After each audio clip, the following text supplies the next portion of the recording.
E aí galera, tudo bem? Aqui é o professor Fábio Paiva do curso GEM, mais uma vez trazendo alguns temas para vocês que vão prestar o Enem e outros concursos que estão por vir, né? Hoje nós estamos trazendo aqui intentona integralista. Não, peraí. Você errou, Fábio, a intentona é comunista. Não, é verdade. Pouca gente menciona isso, mas essa intentona é integralista mesmo. Quer saber mais? Vem! Vamos lá, galera. Vamos à questão. Intentona integralista de 1938. Vamos à questão. Todos os sofrimentos do mundo moderno se originam de um só defeito da grande máquina: a falta de disciplina. O conceito da liberdade excessiva, o predomínio do individualismo mais desenfreado, determinou o desequilíbrio social que perturba o ritmo da vida de nosso século. Desde a Revolução Francesa, outro não tem sido o grito da humanidade, senão aquele que atroou todos os recantos do mundo do século: liberdade, liberdade. E foi a liberdade que espalhou pelas nações a doutrina mais contraditória, as afirmativas mais absurdas e os brados mais lancinantes de angústia do pensamento e do coração. Plínio Salgado, né? Liberdade, caminho da escravidão. O texto acima pode ser vinculado, opção A, ao integralismo, pelo seu conteúdo de crítica ao individualismo e à liberdade. B, ao comunismo, pela defesa do coletivismo e da revolução social. C, ao anarcossindicalismo, pelo conteúdo de crítica social e defesa do sindicalismo. Ao liberalismo, por remeter a herança da Revolução Francesa ao individualismo. Ao conservadorismo, pela defesa da tradição e da religião cristã. Bem, meus amigos, antes de resolver a questão, vamos primeiro falar um pouco sobre essa época e sobre o pensamento do Plínio Salgado, o cara que escreveu esse texto aí nesse caso, né? Vamos lá então. Bem, antes de mais nada, antes de mencionar a intentona comunista e a intentona integralista, nós temos que lembrar do período histórico em que ocorreu esses dois acontecimentos históricos tão importantes para o Brasil. Vamos lá então. Dentro de um contexto nacional, nós temos a famosa Era Vargas, os 15 anos de Vargas, desde 30 até 45. Sim, o presidente do país, muito conhecido por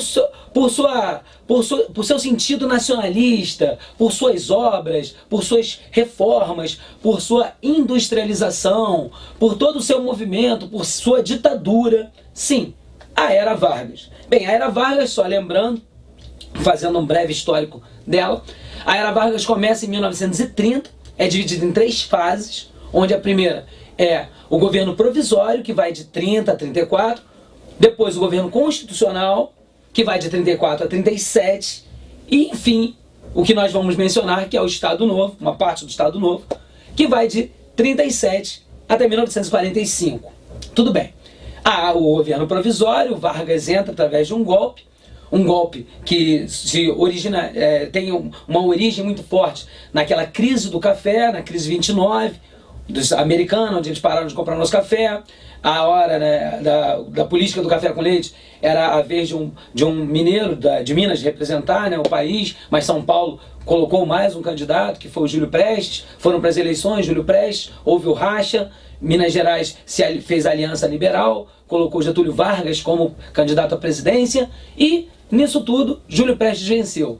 Os tenentes auxiliaram Vargas, demos o golpe, colocamos Vargas no poder. Governo provisório. No governo provisório nós temos alguns probleminhas, como por exemplo, a entrada de Vargas com interventores nos estados, que são representantes dele em cada estado. Lógico, se os tenentes apoiaram Vargas e colocaram Vargas no poder, era natural que Vargas fizesse alguma coisa por eles. E ele fez, ele colocou nos estados. São Paulo, mais prejudicado, ficou extremamente chateado. O que São Paulo fez nesse contexto? São Paulo fez várias mobilizações. Nessas mobilizações de São Paulo, 4 pessoas morrem, né? Martins Miragaia, Drauzio Camargo, que se tornaram o grande símbolo do MMDC, a luta de São Paulo. Você faz uma revolução constitucionalista de São Paulo contra Vargas, uma verdadeira guerra civil, é verdade, uma guerra intensa. Os paulistas se orgulham muito disso e tem motivos para isso. Sim, é verdade? Então eles começam essa Revolução Constitucionalista de 32, os paulistas perdem no combate, mas conseguem vencer, porque Vargas cria a Constituição de 34. Começa então a outra fase, que é a fase constitucional de Vargas, sim, de 34 a 37. Só que algumas mudanças são feitas, como por exemplo o voto feminino, legalização dos sindicatos, algumas leis trabalhistas. Isso tudo é movimentado em 34, né? E Vargas, ele tem um olhar muito amplo para a política nacional e internacional. A verdade é essa. Então o Vargas, ele começa a auxiliar São Paulo, faz algumas alianças com São Paulo, e em 34, começando o seu governo constitucional, não só criando a sua Constituição, mas ele permite que em 1935 se crie a ANL, a Aliança Nacional Libertadora. O detalhe é que logo no começo do governo provisório, em 1932, se criou a AIB, a Ação Integralista Brasileira. Mas Fabinho, qual a diferença da AIB para a ANL agora em 35? Bem, aí nós temos que ir para o contexto internacional. No contexto internacional, o que está acontecendo aqui? O que representa o ano de 1935, essa data de 30, né? Os anos 30? O que significa isso? Bem, nós estamos num período conhecido pela história como período entre guerras. Entre a Primeira Guerra Mundial, que começa em 1914 e termina em 1918, né? E a Segunda Guerra Mundial, que começa em 1939 e acaba em 1945. Esse período é conhecido como período entre guerras. E nesse período entre guerras, o que nós temos de tão interessante assim a nível mundial? Bem, nós temos em 1929... Primeiro nós temos, assim que acaba a Primeira Guerra Mundial, uma série de tratados, que nós vamos ver daqui a pouco em outro vídeo. Uma série de tratados no final da Primeira Guerra Mundial. Esses tratados, eles acabam causando a Segunda Guerra Mundial, como por exemplo Versalhes, Saint-Germain, Lille, Trianon, Sèvres, né, o próprio Brest-Litovsk. Esses tratados acabam formulando a Segunda Guerra Mundial. Sim. Depois desse período que a Europa está arrasada, assim que acaba a Primeira Guerra Mundial, nós temos a crise de 29, em 1929. E essa crise acaba afetando o mundo também. E isso decreta uma crise do capitalismo, do liberalismo. Alguns historiadores e alguns estudiosos discordam desse termo liberalismo, né, nessa questão, crise do liberalismo. Mas nós repetimos aqui porque, quanto a uma historiografia de concurso, o termo é utilizado assim. Então nós acabamos repetindo aqui, tá? Nós podemos entrar nessa discussão posterior em outro vídeo, tá? Mas aqui nós vamos chamar de crise do capitalismo e crise do liberalismo, tá ok? Bem, então nós temos essa crise do capitalismo, do liberalismo, que é a primeira via. Só que nós temos uma segunda via surgindo, que é o capitalismo. E o capitalismo está crescendo, que é o socialismo. O socialismo está crescendo na Europa de forma assustadora, e é a segunda via. O Stalin, na União Soviética, não sofreu nada com a crise de 29, ele vivia uma economia paralela, os planos quinquenais de Stalin, então ele não sofreu isso. Então nós temos no quadro europeu a seguinte montagem, né? Nós temos uma crise do capitalismo e uma ascensão do socialismo real. Isso o burguês da Europa não quer, porque o burguês vê o seu capitalismo arrasado, o seu liberalismo, e o socialismo, que é a segunda via, crescendo. Mas a segunda via, ela planifica a economia. A segunda via, ela toma as empresas dos empresários. Então isso para os empresários não é vantagem de forma alguma. Aí o que acontece com isso? Nós temos uma terceira via surgindo. A terceira via é o fascismo. Ou seja, o fascismo, ele cresce das cinzas de uma economia fragilizada, né? Sim, o fascismo nós temos na Itália, primeiramente, claro, né? O fascio, que é aquele instrumento do Império Romano, que é um machado com vários galinhos no tronco, simbolizando a união. Eu sou fraco, mas juntos nós somos imbatíveis. Sim, uma visão fascista, né? Uma visão lá dos soldados do Império Romano. Então o fascismo surge na Itália com Benito Mussolini, os camisas negras, né, da Itália. Mussolini toma o poder, em 22 ele consegue chegar ao máximo, em 25 ele se torna o ditador italiano, e esse exemplo de fascismo, né, onde o Estado é forte, é bem interessante a gente lembrar aqui que nós estamos falando de uma disputa na Europa, no período entre guerras, entre o fascismo e o socialismo real. Esses dois moldes são regimes totalitários. São regimes onde o Estado É total. O nome já diz pra gente o que é. A história tem essa coisa, né, do nome, já dá uma boa dica pra gente, né? O regime totalitário quer dizer que todo o poder é o Estado. Sabe, as pessoas, o mais importante não são as pessoas, e sim o Estado. Então é uma educação militarizada, tanto no fascismo quanto no socialismo, tá? É uma economia, uma sociedade, uma forma administrativa militarizada, que prega um Estado forte, que existe um chauvismo e um ufanismo muito forte, um ufanismo que é um nacionalismo exacerbado, chauvismo que é um patriotismo exacerbado. Então você tem essa coisa, tanto no socialismo real, quanto no fascismo, quanto no nazifascismo, porque o nazismo é o fascismo da Alemanha, entendeu? Então a gente tem esses dois pensamentos que disputam espaços na Europa. Então a gente tem a disputa do fascismo e do socialismo na Europa. Sim, e a ideia fascista, ela cresce muito na Europa, muito. Por que ela cresce muito? Por que ela cresce tanto nesse contexto? Porque o capitalismo está em crise. E o socialismo, o burguês não quer. Então a burguesia europeia apoia quem? O fascismo. Então o fascismo cresce muito. Cresce tanto que a Itália se forma fascista, a Alemanha se forma fascista também, com o fascismo especial da Alemanha, que é o nazismo, referente à raça superior ao arianismo, por isso que é nazismo, né? E a gente tem uma contração, né, do Partido Nacional Socialista dos Trabalhadores da Alemanha, que é o nazi, né? E também é bem interessante a gente discutir isso, que essa questão do Partido Nacional Socialista não quer dizer que o fascismo seja socialista nos moldes marxistas. Não, muito pelo contrário.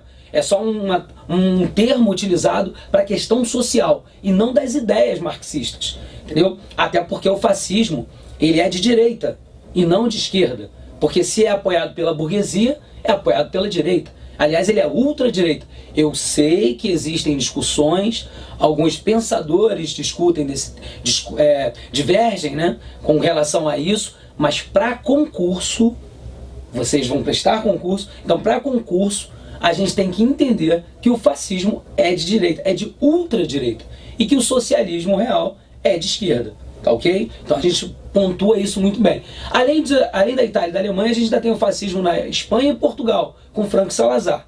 Então o socialismo cresce, o burguês apoia o fascismo, a Igreja Católica apoia o fascismo, não apoia o socialismo, apoia o fascismo. Por quê? Porque o fascismo, ele fez algumas alianças com a Igreja Católica, entre elas o próprio Benito Mussolini, em 1929, criou, né, o Vaticano, através do Tratado de São João Latrão, entendeu? E a Igreja e o socialismo prega o ateísmo.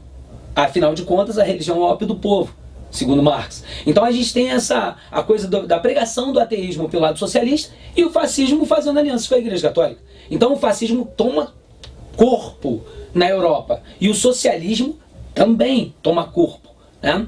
Sim, e além disso tudo, a gente ainda tem aquela política do cordão sanitário que a França e a Inglaterra pensaram e formularam, que era isolar o socialismo através do fascismo, jogar o fascismo em cima do socialismo, já que os dois se detestam. Seria uma briga entre eles, deixando a Europa à vontade. Só que não foi isso que aconteceu. Acabou fortalecendo Adolf Hitler. Então esse contexto internacional também chegou ao Brasil. E o Vargas foi muito raposa nesse sentido, porque ele permitiu que aqui no Brasil se formassem dois partidos, um fascista e um socialista. O fascista era a AIB, a Ação Integralista Brasileira, certo? Essa aqui que nós colocamos no quadro. E a ANL era a Aliança Nacional Libertadora, né? Onde nós tínhamos um partido socialista no Brasil. O presidente de honra era o Luiz Carlos Prestes, o Cavaleiro da Esperança tenentista, né? Sim, da coluna Prestes. Né? Agora, meus amores, é importante a gente frisar aqui a diferença entre a ANL e a AIB aqui no Brasil. Nós sabemos que em sentidos gerais, a ANL e a AIB, elas são diferentes porque uma é fascista e a outra é socialista.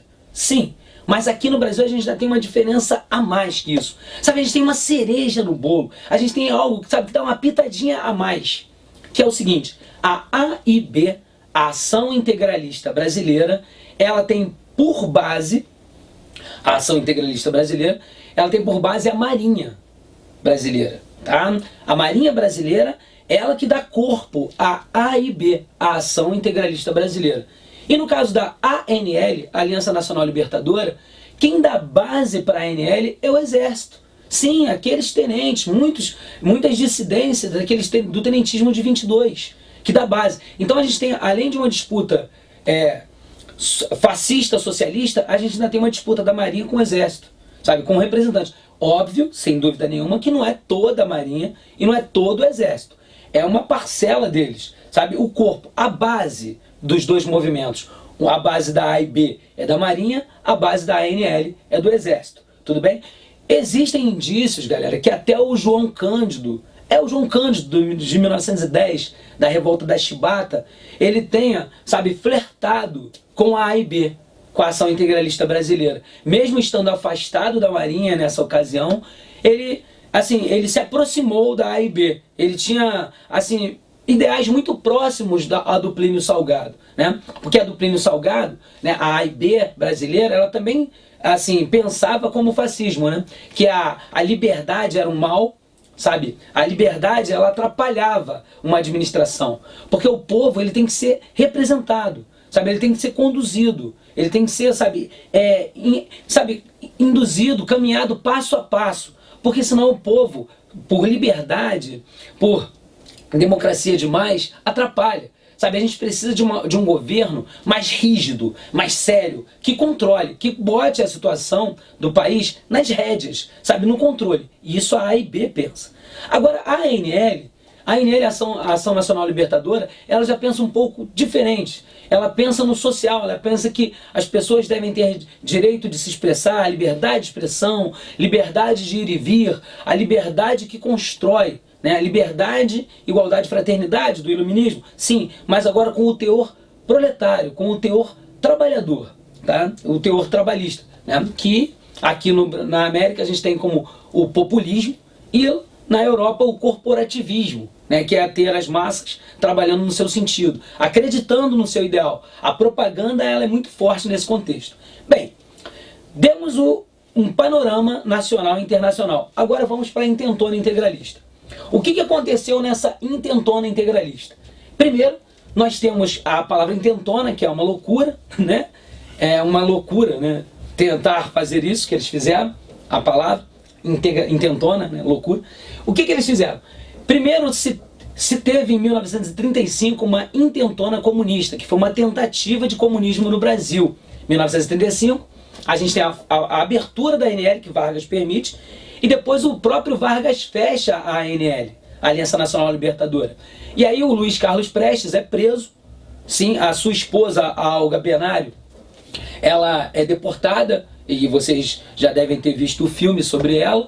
Ela acaba nas mãos do nazismo, no campo de concentração, e acaba morta. A filha dela, ela acaba sendo criada pela mãe de Luiz Carlos Prestes, vem para o Brasil, hoje é uma importante figura no Brasil, uma professora muito importante. E a gente tem essa intentona comunista em 35. Sim, em 37, o Vargas, que não queria sair do poder, mas teria que sair, porque em 38 haveriam novas eleições, e pela Constituição de 34, ele teria que sair em 38, não havia eleição.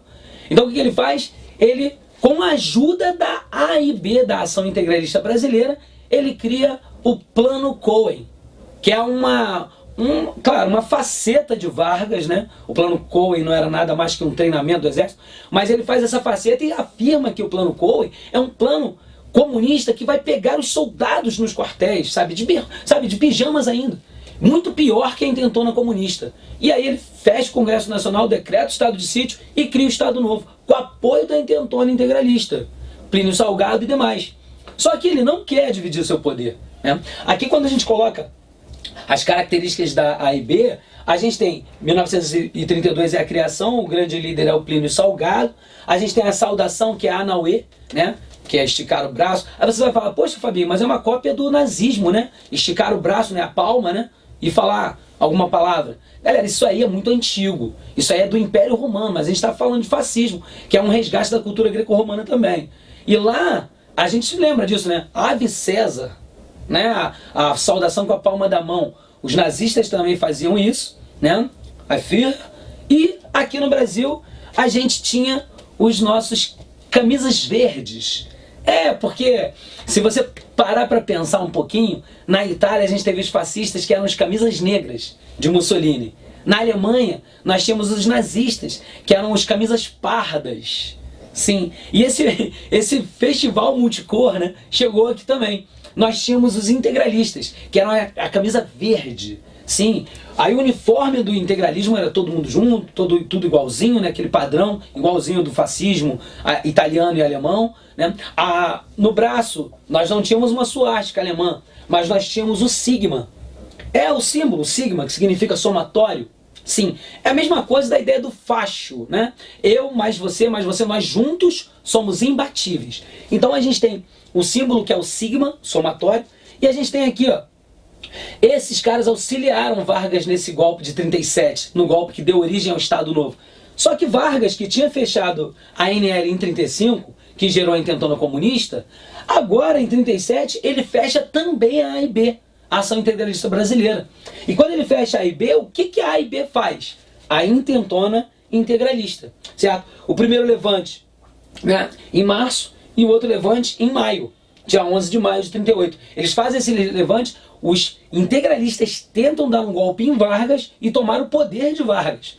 Só que eles não conseguem, as suas lideranças são detidas, são presas, e a Intentona Integralista, ela termina. Ela não vai à frente. E o Vargas? Qual o partido de Vargas nesse contexto? Agora, ele fechou todos os partidos. Ele fechou a ANL, o PCB nem conta, porque o PCB já está na ilegalidade mesmo, né? É o partido vagalume, seja paga, seja pago. Ele agora está na ilegalidade mesmo. Então ele fecha a AIB, o PCB já está fechado, ele fecha a ANL também anteriormente. E o que Vargas tem de partido? Ele é apartidário? Não, galera, não. Prestem bem atenção, a gente tem uma diferença, uma confusão muito grande nisso. A gente tem o termo apartidário e nulipartidário. Apartidário é quando os partidos existem e você opta por não tê-los, que é o caso de 2013.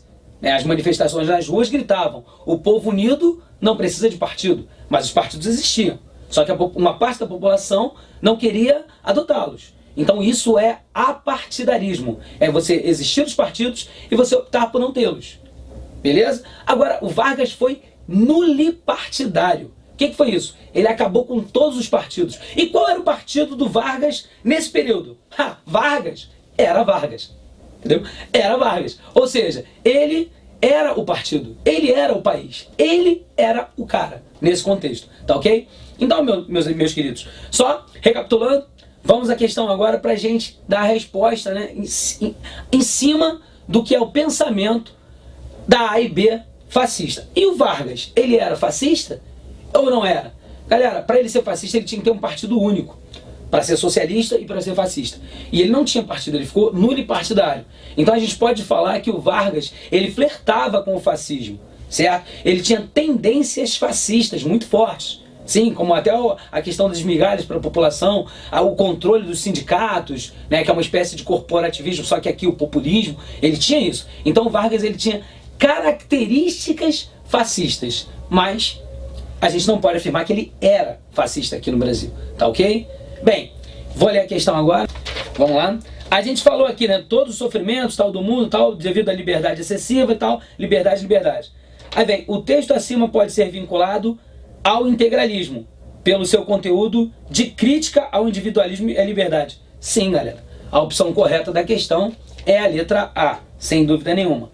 A B, ao comunismo pela defesa do coletivismo e revolução industrial e revolução social. Não, a questão, ela está criticando o individualismo, ela está criticando o individualismo, mas ela não está valorizando o comunismo. Ela valoriza as ideias de organização militar, de Estado forte, mas Estado ligado não à liberdade expressiva, à liberdade de expressão, à liberdade individual, mas sim o bem coletivo, características do fascismo, né?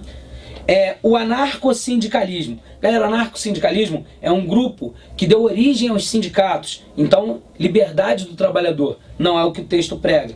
Ao liberalismo, não, ele está criticando liberdades. O fascismo, ele é contra o liberalismo e contra o socialismo. Até porque na crise de 29, como eu mencionei antes, o liberalismo está arrasado, né? E ao conservadorismo, pela defesa da tradição da religião cristã. Não, em nenhum momento a gente falou de religião. A gente falou de organização, de Estado sério, de Estado forte. Tá ok? Bem, galera, eu mais uma vez me despeço aqui. Até a próxima. Espero que vocês tenham curtido a dica e boa prova para todos aí, galera. Forte abraço.